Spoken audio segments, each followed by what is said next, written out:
Imaginez une prison vieille de plus de 100 ans, construite à l'époque des tsars et désaffectée depuis au moins 5 ans. C'est dans ces entrailles en briques que je vous emmène faire un tour dans la prison de Kristi. Comment est-ce qu'ils vont, eux? Je sais que ça va bien. Allez, chose promise, chose due, nous voilà enfin dans cette vidéo où je vais vous emmener dans une prison de Saint-Pétersbourg. Je vais vous raconter un peu comment s'est passée en fait l'excursion, puis bien sûr au passage des petites histoires et des anecdotes à ce sujet. C'est pas la première fois que je traite du milieu carcéral dans mes vidéos, il y a eu déjà le cas avec Kirill qui pour le coup a vraiment fait de la prison, puis aussi il y a Yohan Barbero, l'épisode en question où il raconte comment lui aussi a vécu dans les prisons de Sibérie. Alors pour vous remettre en contexte, on était en fait une équipe de 4 personnes, il y avait donc un monsieur qui s'appelait Evgeny qui nous a permis justement d'aller visiter cette prison. C'est un guide touristique de Saint-Pétersbourg qui fait visiter des lieux assez insolites, donc merci beaucoup à lui. Michael qui est parti à Vorkuta avec nous également était présent ce jour-là pour filmer la prison et j'ai récupéré d'ailleurs ses vidéos. Огромное спасибо, братан, потому что ты меня серьезно спасаешь, у меня такая caméra. Et bien sûr, il y avait Xenia. Imaginez qu'en fait, on est en plein dans Saint-Pétersbourg. Je dirais pas qu'on est dans le centre-ville même, côté Champs-Élysées par exemple, mais pour le coup, là, quand vous voyez le portail qui annonce la couleur et qui donne absolument pas envie de rentrer dedans, bah juste derrière nous, il y avait les restaurants, il y avait la rue, il y avait des magasins. Alors qu'on soit clair, c'était pas un urbex ce qu'on a fait, hein. C'était vraiment une vraie excursion organisée. On était accompagné d'un monsieur qui travaillait dans la prison, qui était une sorte d'investigateur, avec un profil de mafieux russe des années 90, mais très gentil au passage, hein. Faut le savoir ça. Cette prison porte le nom de Kristi. Kristi en russe ça veut dire les croix. Parce que si on regarde une vue aérienne de la prison, on remarque qu'il y a 2 bâtiments en forme de croix. Sa construction elle s'est achevée en 1893, donc à l'époque c'était encore les tsars, il y avait actuellement Alexandre III, et l'architecte était Anthony Tomishko. C'est un mec qui a aussi bâti plusieurs bâtiments dans Saint-Pétersbourg. Non seulement la prison elle a été construite en fait par des prisonniers eux-mêmes, des personnes condamnées, paradoxal, je sais. Et si les bâtiments principaux ont une forme de croix, ça n'a pas été pensé par hasard, c'est que derrière ça, il y a 2 significations. La première, qui est plutôt religieuse, veut essayer de te dire que si t'as atterri ici, Jésus et le christianisme peut te sauver. Jésus, croix, t'as pigé. Et la deuxième, qui est un peu plus métaphorique, elle te dit que si tu atterris ici, c'est que tu peux faire une croix sur ta vie. Toutes les vidéos, elles ont été filmées sur le vif, hein. On n'était pas là à faire du vlog et de commenter tout ce qui se passait autour de nous. Mais bref, le monsieur nous fait traverser donc un bâtiment administratif et il nous fait arriver au niveau d'une cour où on aperçoit en fait déjà une fresque qui symbolise la date de construction du bâtiment. Et tout autour, en fait, quand tu lèves la tête, t'as vraiment tous ces vieux murs qui sont à moitié en train de s'écrouler avec les barbelés rouillés. T'as le froid, t'as la grisaille. Tu vois la prison dans Stranger Things? Eh ben on est dedans.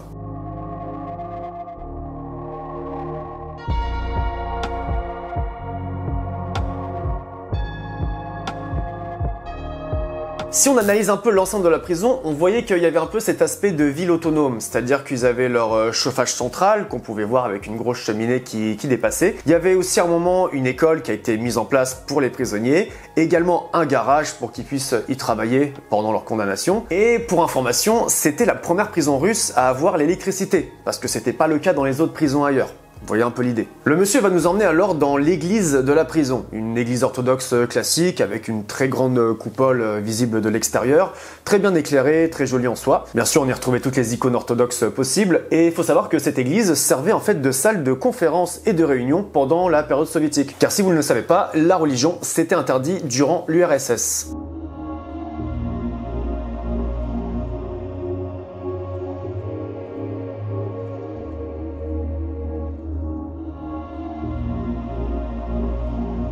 La prison, elle regorge énormément d'histoires et de légendes et à un moment, on aperçoit une grande statue qui est dans le même couloir de l'église et il s'agit en fait d'une dame qui s'appelait Anna Akhmatova, qui était en fait une poétesse. Et la légende raconte qu'elle traînait souvent pendant des années devant la prison afin de prendre contact avec son mari et son fils qui étaient emprisonnés à Kristi. Pour info, faut savoir qu'une cellule de prison en russe, ça se dit kamera. Et sur le moment, moi, quand ils discutaient, je les entendais, ils parlaient souvent de caméscope et je ne comprenais pas. Et au total, la prison possède 999 cellules. Et la partie qui était vraiment intéressante et fascinante dans cette prison, c'était vraiment le centre de croisement des couloirs de la prison, avec justement la grande coupole qui fait à peu près 4 étages, avec les murs qui sont verts, les escaliers dans l'extérieur. Vraiment, le décor est figé dans le temps et ça a inspiré énormément de cinéastes russes à venir réaliser des films et des séries.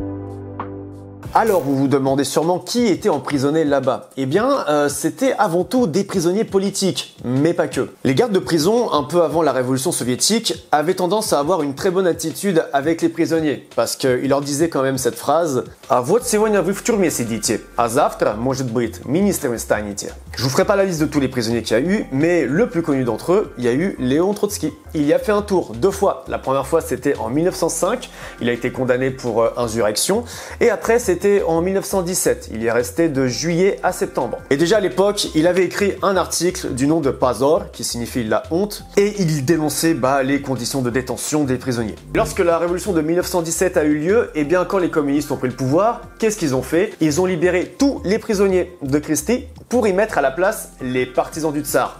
Vous voyez un peu le truc. Puis à côté des poéticiens, on avait des artistes, des écrivains, des scientifiques, mais aussi des gangsters et des criminels. Et ce qui symbolise également la prison de Christie, c'est qu'il y a eu beaucoup d'évasions ou de tentatives d'évasion. Parmi ces évasions, on en a une qui date de 1922, qui a été faite par un mec qui s'appelle Lenka Pantelev, et ce mec en fait a juste corrompu les gardes, il les a payés et il s'est barré. Mais je crois qu'il a été retrouvé. En fait, les cas d'évasion sont assez dingues dans cette prison. T'en as même qui ont réussi à falsifier des papiers d'identité pour pouvoir s'échapper, et il y en a un autre qui a même réussi à faire un trou dans un mur, parce que comme les murs sont en briques, la prison est clairement construite en briques, il a réussi à faire un trou et s'échapper. Et l'un des événements qui est le plus marquant dans ces affaires de fugitifs remonte à 1992, exactement au 23 février. On appelait ça la journée noire de Saint-Pétersbourg. Il s'agissait en fait d'une tentative d'évasion d'un groupe de prisonniers. Et à la tête de ce truc, il y avait un mec qui s'appelait Yuri Perepiolkin, qui était un récidiviste criminel. Avec ce groupe de prisonniers, ils ont fait une tentative d'évasion qui a foiré et ils se sont retrouvés en fait dans une cellule avec 2 otages. Et ces otages étaient donc 2 employés de la prison, un homme et une femme. Cette scène de prise d'otage a été filmée de l'extérieur de la prison où on les voit à la fenêtre négocier avec les autorités, et ce qu'ils demandaient eux principalement c'était des armes, de l'argent et un billet d'avion pour la Suède. On va savoir pourquoi, mais oui. Et comme ils demandaient ça dans un temps imparti très court et que c'était impossible d'obtenir ce qu'ils voulaient, les autorités ont fini par lancer un raid vu que la situation était critique, ce qui fait qu'au moment où ils ont essayé d'aller rechoper on va dire les otages, il y a eu au total donc 3 des prisonniers qui sont décédés et 1 des otages. Это не очень страшно. Сдохни мы здесь, в тюрьме. Этот нож загоню себе в сердце, понимаете? Вы меня живым здесь уже не возьмете.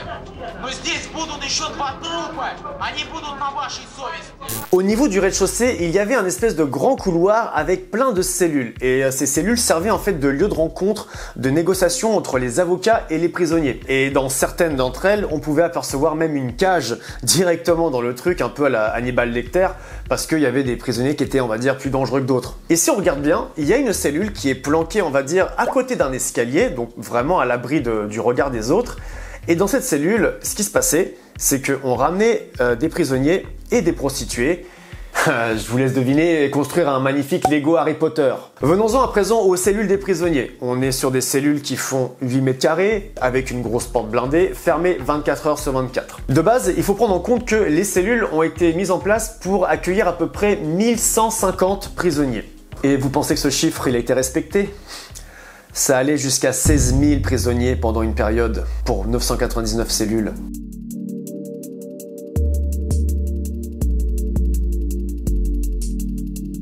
On était dans une surpopulation inimaginable. Il y avait presque jusqu'à 20 personnes dans des cellules de 8 mètres carrés. Là, vous pouvez voir, il y a des lits superposés et au total, il y en a 8 parce qu'il y en a même à même le sol. Et dites-vous que les prisonniers ne dormaient pas ou bien ils dormaient tous à tour de rôle. Ils étaient tous serrés pour aller aux toilettes. Je vous laisse même pas imaginer. Vraiment, ils étaient entassés comme du bétail et en plus de ça, ils étaient mal nourris ou même il y avait de la sous-nutrition, ce qui fait que ça a provoqué également des maladies chez beaucoup de personnes. À un moment, j'étais intrigué en fait par un tuyau qui sortait du côté des cellules et en fait, on m'a expliqué que c'était une planque pour les gardes. Ils jetaient leurs clés dedans au cas où si les prisonniers se révoltaient, comme ça les empêchait d'ouvrir les cellules des autres prisonniers. Je me souviens d'un truc assez glauque que le guide nous a raconté. Il y avait une chambre en fait avec un escalier qui descendait dans un sous-sol. Actuellement cet escalier a été muré, mais il nous expliquait que quand ils faisaient des balades avec des prisonniers, les gardes en fait étaient avec des groupes de prisonniers, ils en chopaient un, ils le descendaient à cette cave, on va dire, ils le tuaient. Et à ce moment-là, eux ils remontaient et c'est d'autres gardes qui allaient récupérer le corps. Et hop, ils te font passer ça pour un suicide. Et c'était une ambiance formidable. Maintenant, je vais vous raconter comment la vie de cette prison a basculé. Un jour, il y a le président de la Fédération de Russie, que vous connaissez tous, eh bien, il s'est rendu en visite à la prison de Kresti et il a aperçu à quel point les cellules étaient surblindées de détenus. Et dès qu'il a vu ça, il a vraiment eu de la peine. Vraiment, il s'est dit « Ah non, c'est pas humain, on peut pas laisser les gens comme ça, non, c'est pas possible. » En voyant cette situation qu'il a considérée comme inhumaine, eh bien, en 2007, ils ont décidé de construire une nouvelle prison, exactement la même que celle qu'on a, mais beaucoup plus moderne, beaucoup plus grande, à l'extérieur de Saint-Pétersbourg. Bah, quand il veut, il est sympa. Hein. Cette nouvelle prison, elle s'appelle Novoye Kresti, donc Nouvelle Croix, et elle fait 164 000 m² et donc considérée comme la plus grande prison d'Europe.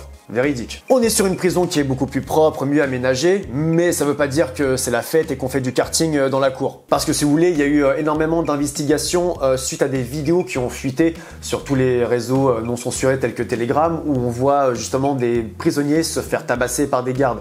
Donc il y a eu toute une enquête autour d'une maltraitance envers les détenus. Quant à la vieille prison, alors il faut savoir qu'on sait pas trop quoi en faire actuellement. Je sais qu'elle a été mise aux enchères il n'y a pas longtemps, donc ils attendent qu'un nouveau propriétaire se la procure pour pouvoir la transformer. Ils ont pensé à pourquoi pas faire un espèce de lieu culturel, artistique, comme ils ont pu faire dans une prison d'ailleurs en banlieue parisienne. Tout ce qu'on sait, c'est qu'elle reste plantée dans le paysage saint-pétersbourgeois. Va-t-elle être détruite? On ne sait pas, mais je pense que comme c'est un bâtiment assez historique, le mieux c'est de le retransformer en quelque chose de moins négatif qu'une prison. Bon, et bien ça y est, on arrive sur la fin de la vidéo. J'espère que la petite visite carcérale vous a plu malgré tout. N'hésitez pas à me dire ce que vous avez pensé en commentaire. Pour me rejoindre sur les réseaux, c'est surtout Instagram où je suis le plus actif. Il y a toujours Facebook et Telegram occasionnellement. Et sur ce, je vous dis à la prochaine. Et puis voilà. Hein. Allez, bisous. Abonnez-vous quand même, ça mange pas de pain.